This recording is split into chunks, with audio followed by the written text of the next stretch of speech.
48 heures après les événements malheureux survenus lors de la manifestation de l'opposition républicaine mardi dernier, le Balai citoyen vient de rendre public un rapport synthèse d'observation citoyenne. Le rapport dénonce des bavures orchestrées d'une part par les forces de l'ordre mais aussi par les manifestants. Notre équipe de reportage a rencontré l'administrateur de cette frange de la société civile guinéenne, Makiso Yakuba Traoré.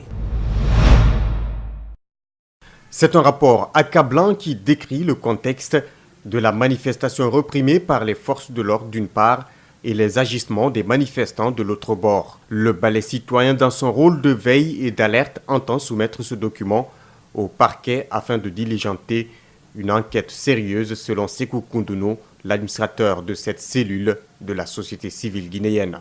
A priori, on a observé sur la route de Prince, malgré que ce n'était pas l'axe qui était indiqué pour la marche, mais aussi sur l'autoroute Fidel Castro. Donc de façon résumée, il y a eu un constat et il y a eu aussi des recommandations pour l'opposition, pour la mouvance, y compris pour les manifestants. Côté force de maintien et des rétablissements de l'ordre, le rapport du Balai citoyen indique que le port d'armes conventionnelles n'a pas été respecté par endroits. Aussi, au niveau de la police et de la gendarmerie, nous avons fait constater, au niveau de certains officiers et sous-officiers, la présence des pistolets, des PMK, et nous avons aussi fait constater un dispositif impressionnant, tant sur l'axe que sur la route de Prince.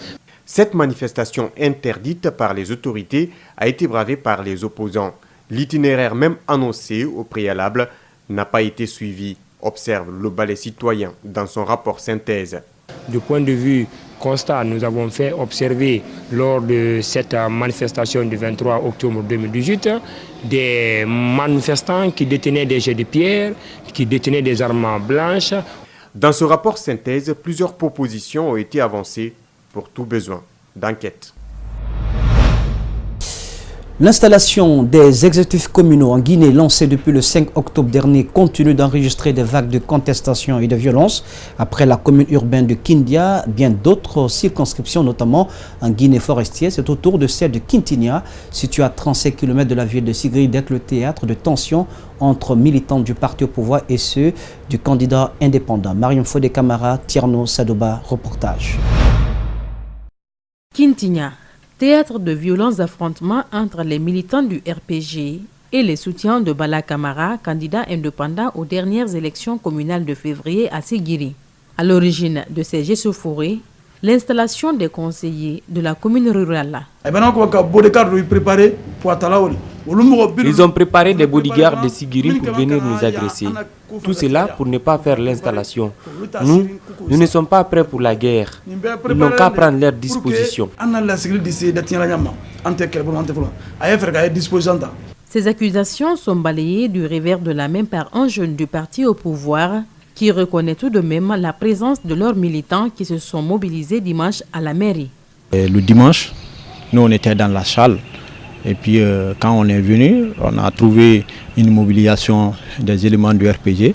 Il faut avoir l'honnêteté, ce n'était pas normal parce qu'on n'était pas en période de campagne. Les militants du RPG ne peuvent pas casser leur propre siège, c'est pas possible, il faut aller chercher la raison ailleurs. Moi, l'honnêteté morale, je ne peux pas dire qui a provoqué qui parce que j'étais dans la chambre.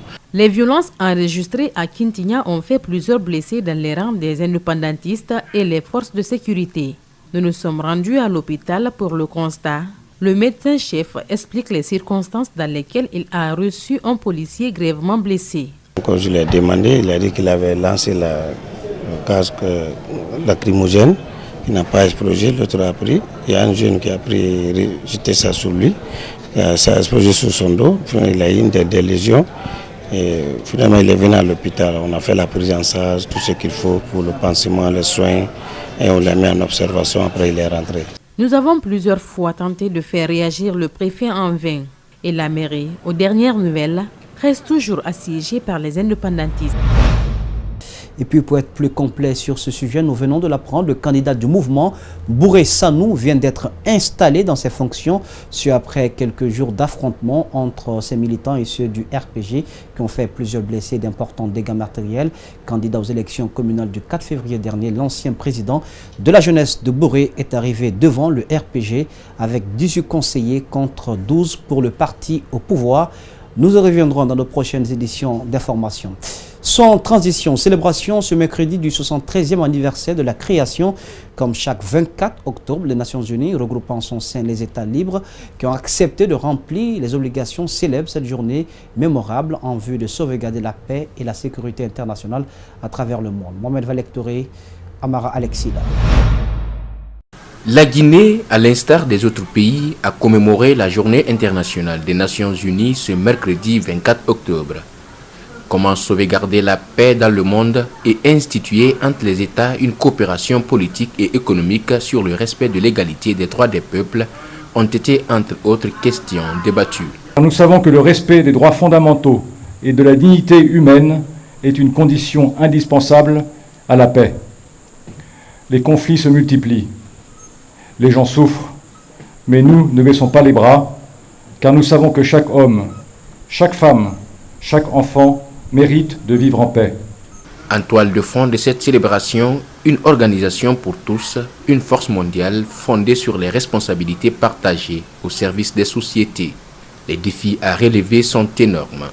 La célébration du 73e anniversaire de notre organisation se tient dans un contexte économique et social complexe qui pourrait affecter les progrès que nous avons déjà réalisés, notamment la réduction des inégalités par la mise en œuvre des programmes de développement. La Guinée, à travers cette journée mémorable, a renouvelé l'attachement de la République aux idéaux de l'institution.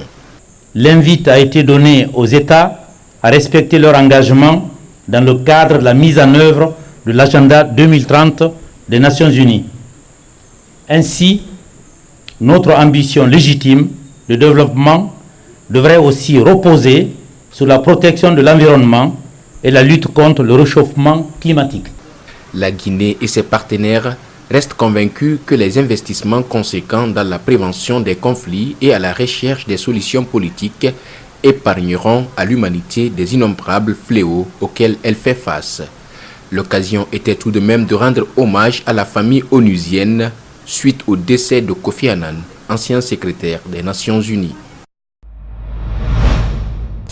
Le système des Nations Unies en Guinée continue donc ses séries d'activités au lendemain du 24 octobre 2018 qui marque le 73e anniversaire de cette institution. Son démembrement en Guinée a organisé un cadre d'échange avec les étudiants de l'université Gamal Abdel Nasser de Conakry qui vise à porter à la connaissance des jeunes l'objectif du développement durable, un projet phare de l'institution. Abdraman Ba, Ibrahima Souma. Devant ce parterre d'étudiants, cet expert du système des Nations Unies en Guinée explique la genèse et les enjeux de l'objectif de développement durable, un projet initié par l'institution depuis les années 90. C'est un cadre global pour le développement socio-économique et c'est important qu'on puisse vraiment déjà nous assurer qu'il y avait une compréhension des ODD avec les étudiants et surtout qu'on soit en mesure d'échanger à bâton rompu avec ces jeunes étudiantes et étudiants aujourd'hui.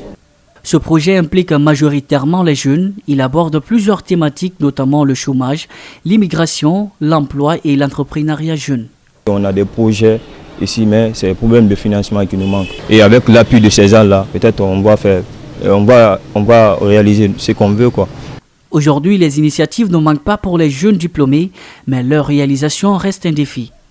Ce programme, dans sa globalité, dit se conformer aux politiques de développement des pays membres de l'ONU.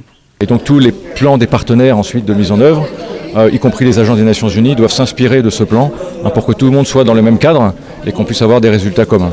Ce 73e anniversaire va se fêter durant tout le mois d'octobre à travers des séries d'activités. Quant à ce programme, il se résume en plusieurs étapes qui vont s'étendre jusqu'en 2030 dans tous les États membres du système des Nations Unies.